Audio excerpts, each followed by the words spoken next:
اعوذ باللہ من الشیطان الرجیم، بسم اللہ الرحمن الرحیم۔ الحمدللہ، تمام تعریفیں اللہ ہی کے لیے ہیں جو رب العالمین ہے۔ درود و سلام ہو سید المرسلین حضرت محمد مصطفیٰ صلی اللہ علیہ وآلہ وسلم پر اور آپ صلی اللہ علیہ وآلہ وسلم کے پاکیزہ اہل بیت و صحابہ کرام پر۔ تو پیارے ناظرین، گزشتہ قسط میں ہم نے حضرت ابراہیم علیہ السلام کی سیرت مبارکہ کے چند روشن پہلو اور بیت اللہ کی تعمیر کا ذکر سنا۔ آج ہم قسط نمبر 7 کا آغاز کرتے ہیں، جہاں ہم حضرت ابراہیم علیہ السلام کی اولاد کے بارے میں بات کریں گے، کیونکہ یہی اولاد آگے چل کر انبیاء کی ایک عظیم سلسلہ اور بالآخر خاندان مصطفیٰ کی بنیاد بنی۔ آج کی قسط میں ہم سب سے پہلے حضرت ابراہیم علیہ السلام کی اولاد کا تعارف سنیں گے اور پھر دیکھیں گے کہ ان دونوں بیٹوں کی نسل میں کیسے نبوت کا سلسلہ جاری رہا۔ انشاءاللہ اگلے حصوں میں ہم حضرت اسماعیل علیہ السلام اور حضرت اسحاق علیہ السلام کے تفصیلی تذکرے کے ساتھ آگے بڑھیں گے انشاءاللہ۔ حضرت ابراہیم علیہ السلام نے پہلی شادی حضرت سارہ علیہ السلام سے کی۔ جب طویل عرصے تک حضرت سارہ سے کوئی اولاد نہ ہوئی اور مشہور روایت کے مطابق حضرت ابراہیم علیہ السلام کی عمر 80 برس کی ہو گئی، جو کہ تورات کے مطابق 86 برس کی ہو گئی، تو آپ نے حضرت ہاجرہ رضی اللہ تعالی عنہا کے ساتھ نکاح فرما لیا، جن کے بطن اطہر سے حضرت اسماعیل علیہ السلام پیدا ہوئے، جو کہ ہمارے آقا رسول عربی صلی اللہ تعالی علیہ وآلہ وسلم کے جد اعلیٰ ہیں۔ توریت کے مطابق حضرت اسماعیل علیہ السلام کی ولادت کے بعد حضرت اسحاق علیہ السلام کی ولادت ہوئی۔ حضرت ابراہیم علیہ السلام کی عین حیات ہی میں حضرت اسحاق علیہ السلام کے ہاں ایسو یا ایس اور یعقوب یعنی جڑواں 2 بچے پیدا ہوئے۔ یہ یعقوب علیہ السلام کا لقب ہی اسرائیل ہے اور آپ کے 12 بیٹوں سے ہی بنی اسرائیل کے 12 قبیلے چلے۔ انبیاء بنی اسرائیل سب ان ہی کی اولاد سے ہیں۔ حضرت سارہ رضی اللہ تعالی عنہا کی وفات کے بعد حضرت ابراہیم علیہ السلام نے کنتور بنت کنانیہ سے عقد کیا۔ تورات کے مطابق اس کے بطن سے 6 لڑکے پیدا ہوئے، جن کے نام زمران، یکشان، مران، مدین، اشبک اور شوہ پیدا ہوئے۔ ابن خلدون علامہ سہیل کے حوالہ سے نقل فرماتے ہیں کہ حضرت ابراہیم علیہ السلام کی چوتھی زوجہ حجین یا حجون بنت حیب سے 5 بیٹے پیدا ہوئے۔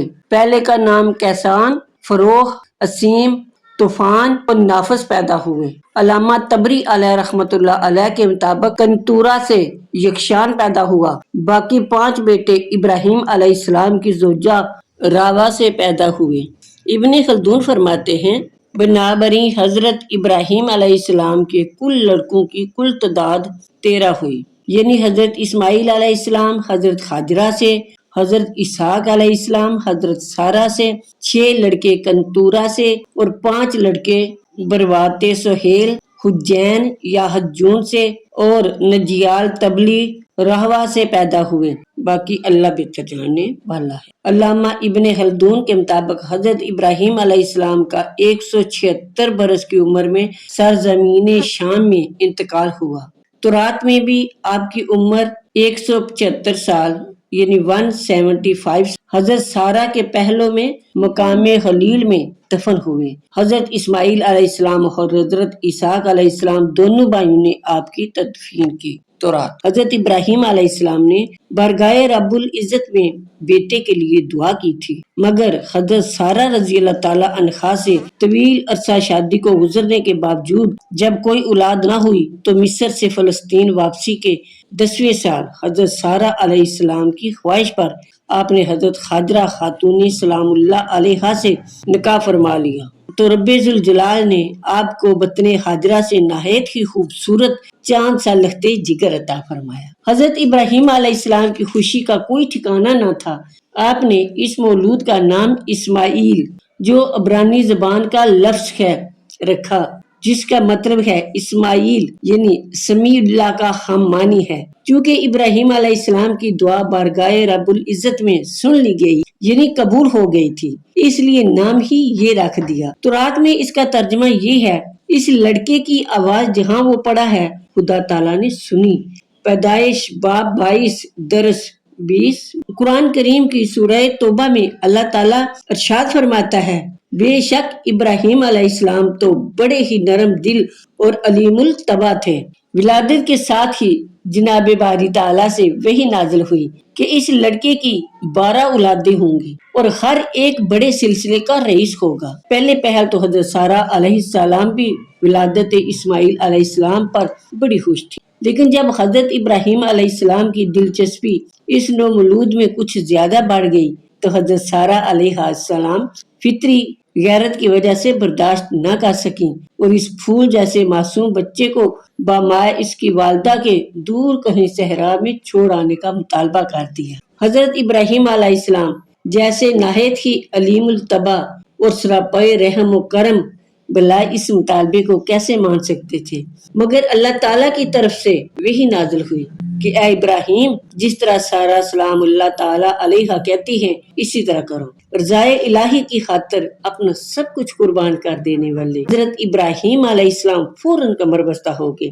حضرت ہاجرہ خاتون سلام اللہ تعالیٰ علیہا کو حکم دیا کہ اٹھو اس بچے کو گود میں لے لو اور میرے ساتھ چلو۔ وفاشار بیوی کسی حیل و حجت کے بغیر کھڑی ہوگی اور 3 افراد پر مشتمل قافلہ ملک شام سے صحرائے عرب کی طرف روانہ ہو گیا۔ چلتے وقت حضرت ابراہیم علیہ السلام نے تھوڑی سی کھجوریں اور پانی کا ایک مشکیزہ بھی ساتھ لے لیا۔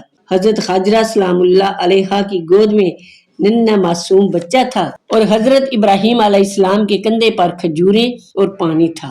آسمان والے آج پھر حضرت ابراہیم علیہ السلام کے صبر کا امتحان لے رہے تھے۔ مختلف پہاڑوں، وادیوں اور نشیب و فراز سے گزرتا ہوا یہ قافلہ آبادی سے سینکڑوں میل دور ایک ایسے لاکھوں دک صحرا میں پہنچا کہ جہاں دور دور تک کسی سبزے یا زی روح کا نام و نشان تک نظر نہ آتا تھا۔ تمازتے آفتاب سے تپتی ہوئی ریت تھی یا پھر محب دیو کی طرح سینہ تانے کھڑے سیاہ پہاڑ تھے۔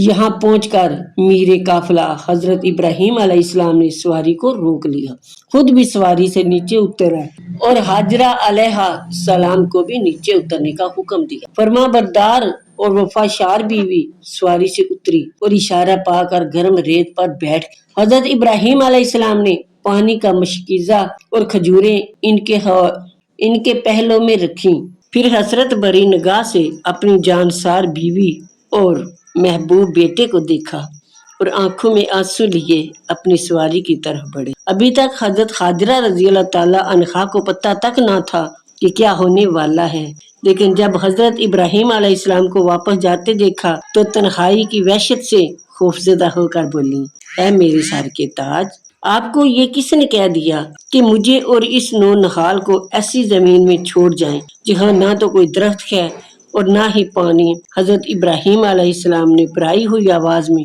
نہایت مختصر جواب دیا، یعنی میرے رب تعالیٰ کا مجھے یہی حکم تھا۔ یہ سن کر صحبت ابراہیمی میں تربیت پانے والی مجسمہ صبر و رضا حضرت ہاجرہ رضی اللہ تعالیٰ عنہا پکار اٹھیں، فَإِنَّهُ لَن يُضِيعُنَا، پھر وہ بے شک ہمیں ضائع نہیں کرے، یہ کہا اور خاموشی سے بیٹھ گئیں۔ واپس جاتے ہوئے حضرت ابراہیم علیہ السلام کے سینہ میں جذبات کا ایک طوفان موجزن تھا، جو ڈبڈباتی ہوئی آنکھوں سے بارگاہ رب العزت میں دعا کر رہے تھے۔ سورہ ابراہیم آیت نمبر 37، جس کا ترجمہ یعنی اے میرے پروردگار، میں اپنی اولاد، اپنے بیٹے اور اس کی ماں کو ایسے میدان میں بسائے چھوڑ کر جا رہا ہوں جہاں کھیتی یا سبزہ کا نام نہیں، تیرے عزت والے گھر کے پاس، اے میرے پالنے والے، تاکہ وہ نماز قائم رکھیں۔ تو اب تو لوگوں کے دلوں کو ان کی طرف مائل کر دے تاکہ ان کی تنہائی کی وحشت جاتی رہے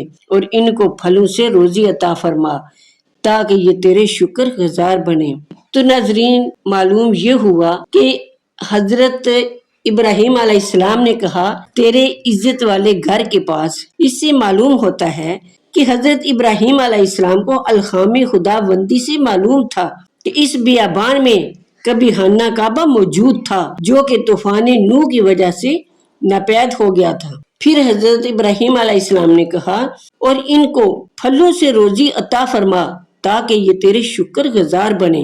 یعنی اللہ تبارک و تعالیٰ نے دعائے خلیل اللہ علیہ السلام کو زیور قبولیت سے کس طرح راستہ فرمایا، اس منظر کا نظارہ آج بھی کیا جا سکتا ہے کہ دنیا میں جو پھل کہیں نہ ملتا ہو وہ بازار مکہ میں مل جائے گا اور کثرت سے ملے گا، حالانکہ آج بھی وہاں باغات نہیں ہے مگر پھل موجود ہیں۔